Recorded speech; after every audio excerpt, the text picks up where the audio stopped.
දවසක් අද අපි මේ කෙටි වුණත් ඉතාමත් වැදගත් වීඩියෝ එකක් ඔය කට්ටිය වෙත ගෙනෙන්න බලාපොරොත්තු වෙන්නේ දඹදිව අපේ රට කියලා සනාථ කරන්න පුළුවන් විදිහේ ඉතාමත් වැදගත් සාක්ෂියක් එක්ක. මේක අපි මීට කලිමුත් කතා කරලා තියෙනවා කීප අවස්ථාවක්ම. මේ පසේබුදුවරු සම්බන්ධව අපේ රටින් ඉතාමත් වැදගත් සාක්ෂියක්.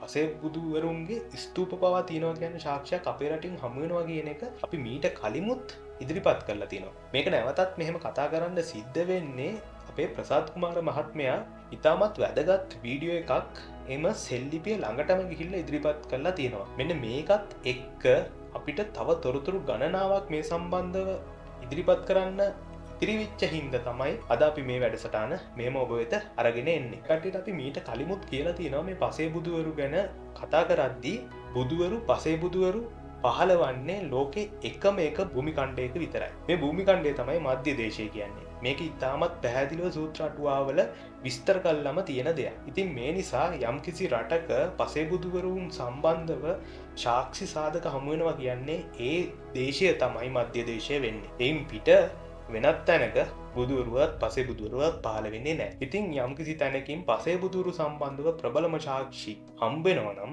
එතනින් එහාට තවදුරටත් අපිට කතා කරන්න දෙයක් ඉතිරි වෙන්නේ මධ්‍ය දේශයක් සම්බන්ධව. ඉතින් මේක ගැන කතා කරද්දී තමයි අපිට මේ ප්‍රසාද් මහත්මයාගේ මේ වීඩියෝ එක ඉතාමත් වැදගත් වෙන්නේ. මේ වීඩියෝ එකේ මේ කතා කරන සෙල්ලිපිය ගැන අපි අවස්ථා ගණනාවක කතා කරලා තියෙනවා. මේකේ තියෙන්නේ දසවන පච්චේක බුද්ධ තුඹේ කියන මේ සෙල්ලිපිය කියන්නේ දසවන පසේ බුදුන් වහන්සේගේ ස්තූපය සම්බන්ධව තමයි මේ සෙල්ලිපියේ සඳහන් වෙන්නේ. මේකේ කතාව ඒක නෙවෙයි. මේ කතාව ඊට වැඩිය වැදගත් තොරතුරක් ඔය කට්ටිය වෙත ඉදිරිපත් කරන එක තමයි අපේ බලාපොරොත්තුව අද. ඉතින් මේ සෙල්ලිපිය ගැන සඳහන් වෙලා තියෙන්නේ මෙන්න මේ පොතේ. Inscription of Ceylon Volume 2 Part 2 කියන එක. මේකේ ඉදිරිපත් කරලා තියෙන්නේ Late Brahmi Inscription. ඒ කියන්නේ අපර බ්‍රාහ්මීය සෙල්ලිපි සම්බන්ධව තමයි මේ පොතේ ඉදිරිපත් කරනවා කියලා සෙනරත් පරණවිතාන මහත්මයා ඉදිරිපත් කරලා තියෙන්නේ. මෙන්න මේක තමයි වැදගත්ම කොටස. මේකේ දසවන පසේබුදුන් වහන්සේ සම්බන්ධව මේක ඉදිරිපත් කරන්නේ අංක 188 කියන තැන තමයි මේ සෙල්ලිපිය සඳහන් කරලා තියෙන්නේ මේ දසවන පසේබුදුන් වහන්සේගේ සෙල්ලිපිය කියලා. මේක ගැන කතා කරන සෙනරත් පරණවිතාන මහත්මයා මේ සෙල්ලිපිය අපර බ්‍රාහ්මීය සෙල්ලිපියක් විදිහට වර්ගීකරණය කරන්නේ මේකේ අක්ෂර ස්වභාවය අනුව කියලා මේ සෙල්ලිපි වාර්තාවේ සඳහන් වෙලා තියෙනවා. නමුත් මේ සෙල්ලිපි වාර්තාවේ මේකේ ස්ටැම්ප් පේජ් එකක් අපිට ඉදිරිපත් කරන්නේ නැහැ. මේකේ 188 කියන ස්ටැම්ප් පේජ් එක මේ පොතේ අන්තර්ගත කරලා නැහැ. ඉතින් මේක මෙහෙම කරේ ඇයි කියන එක ගැන අපිට පොඩි ගැටලුවක් තිබ්බා මුලින් ඉඳලම. මේකට උත්තරයක් අපිට ප්‍රසාද් මහත්මයාගේ වීඩියෝ එකත් එක්ක ලැබිලා තියෙනවා. මේ ප්‍රසාද් මහත්මයාගේ වීඩියෝ එකේ ඉතා පැහැදිලිව මේ අක්ෂරවල ස්වභාවය මොන වගේද කියන එක අපිට දකින්න ලැබෙනවා. මේ අක්ෂරවල ස්වභාවය අපර බ්‍රාහ්මීය අක්ෂර ස්වභාවයක් නෙමෙයි තියෙන්නේ. මේ අක්ෂර පූර්ව බ්‍රාහ්මීය යුගයට අයිති වෙන අක්ෂර. ඉතින් අපිට දැන් සාධාරණ සැකයක් ඇති වෙනවා. ඇයි සෙනරත් පරණවිතාන මහත්මයා මේ දසවන පසේබුදුන් වහන්සේගේ ස්තූපය හම්බ වෙනවයි කියන මේ සෙල්ලිපිය අපර බ්‍රාහ්මීය ගොඩට දැම්මේ. ඒක අපිට ලොකු ගැටලුවක්. මොකද මේ සෙල්ලිපිය අක්ෂර ස්වභාවය අනුව මේක ඉතාමත් පැහැදිලිවම පූර්ව බ්‍රාහ්මීය යුගයට වර්ගීකරණය කරන්න පුළුවන් අභිලේඛනයක් නිසා. ඒකට කලින් පොඩ්ඩක් කියලා ඉන්නම්කො මේ අපර බ්‍රාහ්මීය අක්ෂර කියන්නේ මොනවද කියලා. මේ අපර බ්‍රාහ්මීය අක්ෂර කියලා කියන්නේ ක්‍රිස්තු වර්ෂ පළවෙනි සියවසෙන් පස්සේ ලියවෙන ඒවා. පූර්ව බ්‍රාහ්මීය කියලා කියන්නේ ක්‍රිස්තු වර්ෂ පළවෙනි සියවසට පෙර. ඒ කියන්නේ ක්‍රිස්තු පූර්ව යුගයේ ලියවෙන ඒවාට තමයි අපි පූර්ව බ්‍රාහ්මීය අක්ෂර කියලා අපි සාමාන්‍යයෙන් හඳුන්වන්නේ. ඉතින් කවුරු හරි කෙනෙක් මේ පූර්ව බ්‍රාහ්මීය අක්ෂර, ඒ කියන්නේ මේ පූර්ව බ්‍රාහ්මීය අක්ෂර මේ වෙන විට ක්‍රිස්තු පූර්ව 5 වෙනි සියවස වගේ. ඒ කියන්නේ බුදුන් වහන්සේ ජීවමාන වැඩ සිටි කාලය දක්වාම දිව යනවා කියලා මේ විදිහ හොයාගෙන තියෙනවා. ඉතින් මේ කාලයට අයිති වෙන අක්ෂර තියෙන සෙල්ලිපියක් කවුරු හරි කෙනෙක් ක්‍රිස්තු වර්ෂ 2 වෙනි සියවසකට 3 වෙනි සියවසකට වගේ ගන්නවා කියන්නේ එතනම සියවස් 7-8ක පරතරයක් ගැප් එකක් තියෙනවා. ඉතින් මේ විදිහට සියවස් 7-8ක ගැප් එකක් හදලා මේ වගේ ඉතිහාසයක් ගැන කතා කරන්න යනවා කියන්නේ එතනම ලොකු විකෘතියක් තියෙනවා. ඉතින් ඒ නිසා මේ පූර්ව බ්‍රාහ්මීය අපර බ්‍රාහ්මීය සෙල්ලිපි පටලවන එකෙන් ලොකු ගැටලුවක් ඇති වෙනවා. ඒක ඉතිහාසය සම්බන්ධ කරුණු අධ්‍යයනයේ පැත්තෙනුත් මේවා ගවේෂණය කරන පැත්තෙනුත් ලොකු ගැටලුවකට මුහුණ පාන්න සිද්ධ වෙනවා මේ පූර්ව බ්‍රාහ්මීය අභිලේඛනයි අපර බ්‍රාහ්මීය අභිලේඛනයි දෙක එකට මිශ්‍ර කිරීම නිසා. ඉතින් අපි අභිලේඛන විශේෂඥයන්ගේ අභිලේඛන පිළිබඳව උගතුන්ගෙන් අපි මේ ගැන ප්‍රශ්න කරන්න කැමති මොන සාධක පදනම් කරගෙනද මෙම ලිපිය අපර බ්‍රාහ්මීය කියන කොටට ඇතුළත් කරේ කියන එක. මොකද මේක ඉතාමත් ප්‍රබල සාධකයක් දඹදිව කොහෙද කියනෙක් ගැන අඳුනගන්න. මොකද දඹදිව තමයි බුදුවරු පසේ බුදුවරු සියලු දෙනා පහළවන්නේ. පසේ බුදුවරුන් සම්බන්ධව ඉතාමත් පැරණිම සාධකයක් අපේ රටින් ලැබෙනවයි කියන්නේ පසේ බුදුවරු අපේ රටේ හිටියයි කියන්න ලොකුම සාධකයක්.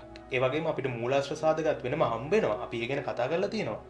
මේ අභිලේඛනයෙන් අපිට පුරාවිද්‍යාත්මක සාධකත් හමු වෙනවා. ඉතින් මේක යටගහන්න ඕනි නිසාද මේ ලිපිය අපර බ්‍රාහ්මීය ගොඩට දැම්මේ. මොකද මේ ගැන අපි කලින් මීට කලින් ඉදිරිපත් කරපු අවස්ථාවල සමහර පිරිස් අපිත් එක්ක තර්ක කරා මේක අපර බ්‍රාහ්මීය අභිලේඛනයක්. එහෙම නැත්නම් මේක පසුකාලීන අභිලේඛනයක්. මේක මේ මුල්කාලීන අභිලේඛනයක්වත් නෙමෙයි කියන තර්කය සමහර කට්ටිය අපිත් එක්ක කියලා තියෙනවා. ඉතින් මේත් එක්ක දැන් අපිට නැවත මේ ගැන කතා කරන්න සිද්ධ වෙලා තියෙනවා. ඇයි මේක අපර බ්‍රාහ්මීය ගොඩට දැම්මේ මේක පූර්ව බ්‍රාහ්මීය අක්ෂර මේ විදිහට හමු වෙද්දී.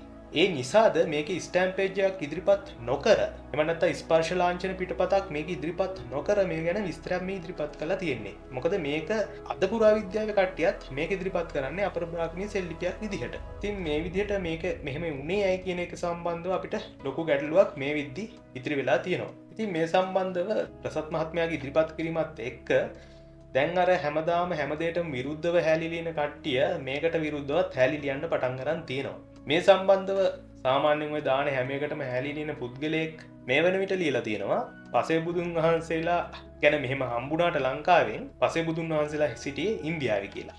ඉතින් අපි මේ පිරිස් වලට අභියෝග කරනවා ඉන්දියාවේ මේ තරම් පැරණි සාධකයක් පසේ බුදුන් වහන්සේලා සම්බන්ධව ඉදිරිපත් කරන්න.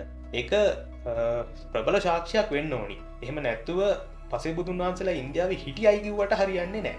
ඒකට සම්බන්ධ සාක්ෂි ඉදිරිපත් කරන්න ඕනි. ඒ වගේම සමහර කට්ටිය මේකට කියලා තිනවා අපි දැක්කා මේකට පසේ බුදුන් වහන්සේලා මේකේ මේ ගන්ධමාදන කූටේ ඉඳලා පසේ බුදුන් වහන්සේලා පිණ්ඩපාතයට ලංකාවට වැඩියයි කියන කතාව අරගෙන ඒක ඉදිරිපත් කළා කියලා තිබ්බා මේ පසේ බුදුන් වහන්සේලා ඉන්දියාවේ ඉඳලා ලංකාවට වැඩලා කියලා. ඉතින් අපි මේ කට්ටියකින් අහන්න කැමති ඉන්දියාව වගේ විශාල රටක් තියෙද්දි පසේ බුදුන් වහන්සේලා මොකටද ඉන්දියාවේ පිණ්ඩපාතේ වඩින් නැතුව ඉන්දියාවටත් වඩා පහලින් මේ තියෙන රටකට වැඩිය එහෙමනම්. අපි ඒ ගැනත් මේ කට්ටියකින් ප්‍රශ්න කරන්න කැමති ඇයි එහෙම සිද්ධ වුණේ කියන එක සම්බන්ධව. ඊළඟ කරුණ මේ කට්ටිය කියනවා නම් ඉන්දියාවේ ගන්ධමාදන කූටේ තියෙන්නේ කියලා අපි යෝජනා කරනවා මේ කට්ටියට ඉන්දියාවේ පෙන්වන්න මේ ගන්ධමාදන කූටේ කොහෙද තියෙන්නේ කියලා. ඉතින් මේ කට්ටියට මේ ගන්ධමාදන කූටේ එහෙමනම් මොකක් හරි ඒකට මේකක් දාලා ඉන්දියාවේ කොහේ හරි මේ කට්ටියට ඒක පෙන්වන්න එපා. ඒක පෙන්වන්න සිද්ධ වෙනවා. ඉතින් මේ වගේ දැන් මේ මෙතන මේ එක ප්‍රශ්නයක් අපි මේ පුරාවිද්‍යාව සම්බන්ධ පිරිස් වලටත් මේ යොමු කරලා තියෙන්නේ. අපි මීට කලින් ප්‍රශ්නයක් යොමු කළා මේ ලංකාවේ අක්ෂර භාවිතය පිළිබඳව. ලංකාවේ අක්ෂර මේ මහින්දාගමනයත් එක්ක ඉන්දියාවෙන් ආවයි කියලා මෙච්චර කල් ගොතාගෙන තිබ්බ කතාව ප්‍රශ්න කරලා අපි කීප වතාවක්ම තර්ක ඉදිරිපත් කරලා තියෙනවා. දැන් මේ වෙන විට පුරාවිද්‍යාවෙන් පවා පිළිගන්න දෙයක් තමයි මේ අක්ෂර කලාව.